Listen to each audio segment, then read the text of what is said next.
খুশি চাই। আল্লাহর রাসূল সাল্লাল্লাহু আলাইহি ওয়াসাল্লাম বলছেন, আল্লাহর খুশির জন্য মসজিদ বানানো বা মসজিদ বানানোতে সহযোগিতা যদি কেউ করে, বানাল্লাহু লাহু বাইতান ফিল জান্নাহ, আল্লাহ জান্নাতে তার জন্য ঘর বানান। সুবহানাল্লাহ।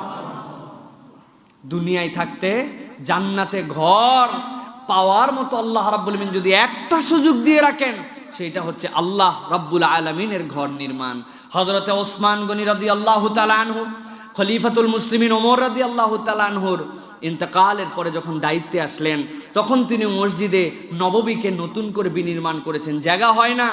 এখনো ওসমান রাদিয়াল্লাহু তাআলা আনহু যেই মেহরাবে নামাজ পড়াতেন, ওই মেহরাবে মসজিদে নববীতে এখনো নামাজ পড়া হয়। সামনের দিকে এক্সটেনশনে ইমাম যেখানে দাঁড়ান, এরপরে আর মসজিদে নববী এক্সটেনশন সামনে হয় নাই, সাইডে হয়েছে, ওটাই মেহরাবে ওসমান রাদিয়াল্লাহু তাআলা। এই কাজবাজ দেখে অনেকেই খুশখাস করতেছে, বাপরে মসজিদ বানাতে করতে থাকে না মানুষ। হযরত